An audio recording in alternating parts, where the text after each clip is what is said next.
everyone! It's Friday, and you know what that means? It's now time for our bold review dito sa Fridays with Viva Max, only on Harriet. And today, we are going to be reviewing Mapanukso, the latest Viva Max original movie. Parang star-studded yung cast na to. So we got Tiffany Gray, we got Shandy Guzman, Ethan Rosales, we got Atasca, who we last seen in October sa Halo Halo X. We got the rising star Rica Gonzalez. We got like Marco Gomez, Mon Mendoza, Calvin Reyes, and two new stars, Tia Ledesma and Kat Ventura. Ayun. So yeah, and I can just tell you opinion dito. And they have a poster for this movie, and I think it's like one of the better posters that Viva Max has ever put out. I even commented on it on my Facebook that it is the greatest Viva Max poster of all time. Pero di man tayo mag-review ng poster dito, mag-review tayo ng pelikula. So ayun, if you like my bold review, please like this video, subscribe to the channel, hit that bell icon for more of your bold review dito sa Fridays with Viva Max, only on Harriet. So, ayun. This movie encompasses 5 macho dancers or performance artists. Si Shandy Guzman, who is playing the role as Carlo. We got Benji, who is played by Mon Mendoza. We got Jason, who I believe is Calvin Reyes, siguro. Primo, who is played by Marco Gomez, and Ethan Rosales playing the role of Angelo. So, it all starts with parang livelihood nung ating mga dancers. But ito ay bago pa dumating si Angelo sa grupo nila. So, 4 sila, and we get to meet their job, and we get to meet their girls. So, dito, it's like Carlo has Mika, who is played by Mika Rica. And we got Atasca, who is playing the role of Tanya's Revenge, na kalaguyo naman ni Primo. And we got Abby, played by Tia Ledesma. And we got Jason, who has an unnamed nakalaguyo. Then it all started when Angelo was a delivery rider, and he replaced yung delivery rider na usually nagde-deliver kay Carlo. And dito na-remind ni Carlo na itong si Angelo ay parang kapatid niya. And it really hits the spot kasi naging magkaibigan sila. And he referred Angelo to become a macho dancer sa club ni Madam, who is shot at the Viva Cafe dun sa Cubao. Yeah. So, ang isa sa mga angle dito, marami nangyari sa pelikula ito. Isa sa mga angle dito is we got Marco Gomez's character Primo na laging late. The reason he is late is he is being subdued by his dominatrix of a girlfriend na si Tanya, played by Atasca, who has some infatuation with making out with other women, and she is turned on by men watching her making out with other women.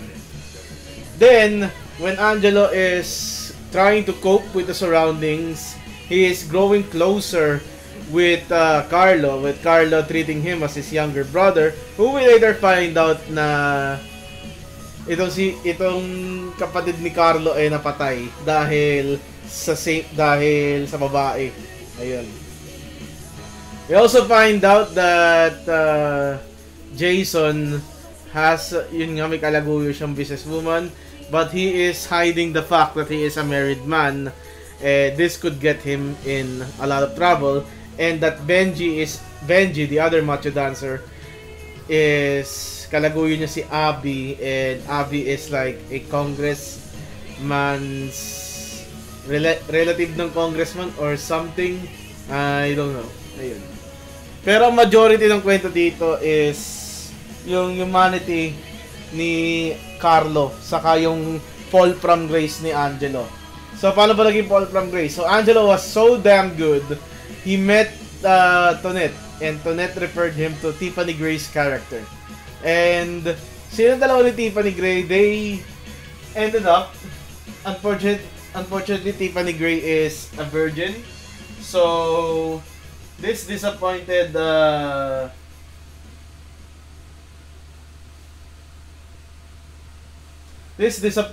a lot sa feelings nito ni Angelo. And we also find out that Primo has been using 300,000 pesos on Tanya's credit card. And I don't know what he's using. 300,000 per day? What are you? Losing 50-50 sa Genshin? Naglalaro ka ng Genshin tapos talo ka sa 50-50 kay 300k? Sino gumagastos ng 300k per day sa credit card? Paano mapapayaran yun? So yeah, and this is where Tanya had enough. Tanya, asserting her dominant personality, went to the Viva Cafe na setting and demanded for a new guy. And Angelo is pretty fresh, and he left Tiffany Gray's character for Atasca. And this doesn't sit well for Tiffany Gray. So Tiffany Gray is frustrated. Nagsumbong siya sa kanyang auntie. And the payoff is a little bit later in this review. So, after dumping Primo, Tanya and Angelo had a relationship. Carlo tried to warn Angelo about the dangers of having multiple women kasi yun nangyari sa kanyang kapatid. And Angelo became cocky because he got blinded by wealth. He flew close to the sun like a dark-winged Icarus. And sasabihin ko sa iyo, si Angelo, kamukha niya si Pop Chewy. Kaya si Pop Chewy Show, sa Chewy Show, yung ano, kamukha niya si Chewy Show eh. Ayun. So, teka, nadidistract ako sa persona eh. Teka. Ayun. So, when it comes to the conclusion, ito yung nangyari. So, Benji got beaten up by the congressman, stayed by the congressman henchman, stayed sa condo ni Carlo, and then he left. Kat's character, the rich businesswoman, finds out that Jason is actually married, and Jason wants to visit his family sa Samar, why not knowing na alam na ng kalaguyo niya na niloloko siya. And then we got Angelo getting sprayed by muriatic acid courtesy of Tonette's bodyguard. So that ruins his face. And Carlo decides to leave for Canada. So we got this dance presentation by the boys. So the first one to go out was Jason. He got shot, ambushed, allegedly by the businesswoman. Kasi trineten siya na pag niloko siya, papatayin siya. Then the second one to go out, isa-isa sila eh. 5 sila, then it's counting down to only 1. So who is the last man standing? Ayun. So we got 4 left, and then Angelo exited because his faces got ruined. And then Benji exited, but his fate is unknown. The last time he was shown is he is with Abby. So, di ko alam ano mangyayari sa kanya. Nilason siya ni Abby. May kinakain siya. Tapos, nag-pay to black na eh. And then, Sean left. Sean is the next one to leave kasi siya yung papuntang Canada. And the only one left is Primo, who in the beginning of this movie is very cocky, laging late. And siya yung hindi dependable sa club ni Madam. And it turns out, siya yung natira. Siya pa yung na-dump, diba? Siya yung natira. So, it's lesson learned. Hindi siya na umusad kasi mag-astador siya or something. That's like what I can see why Primo is left behind. Lahat nag-move on or died from their position or got punished. Primo is their last man standing, remaining on the same position where he has been at the beginning ng pelikula na to.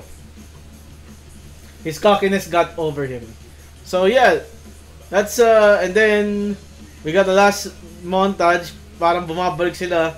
We got Primo dancing, and then Carlo dancing, and then Benji dancing.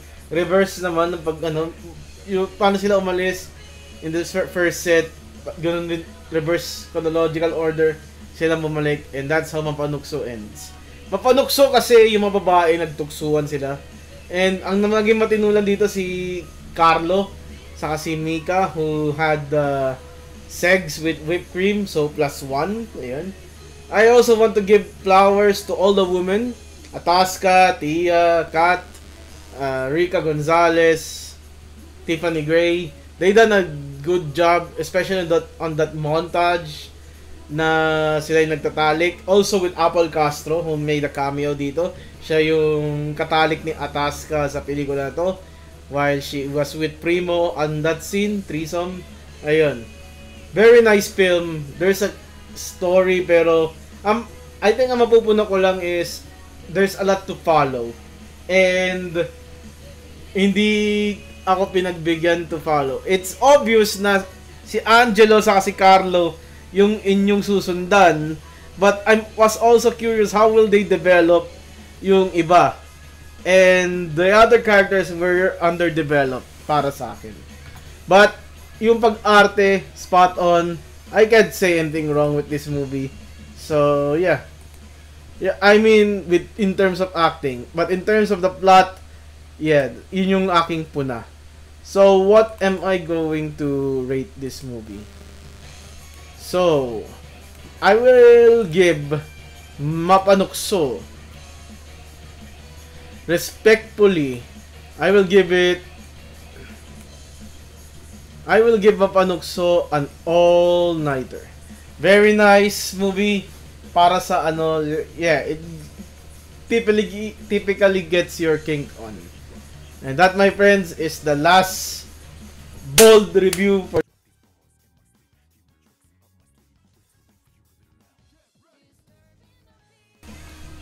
Sorry about that, nakat yung mic. It's the last bold review until as early as March 24, kasi ako ay magsa Santa Cena at bukas na ang simula ng ayuno. So we won't be reviewing Rita at the same date of its release. On its place, I will be reviewing a Netflix documentary, same as last year. It's about a cult, so check that out. Once again, this is your boy, God Gamer Harriet, telling you goodbye and good night. Bye.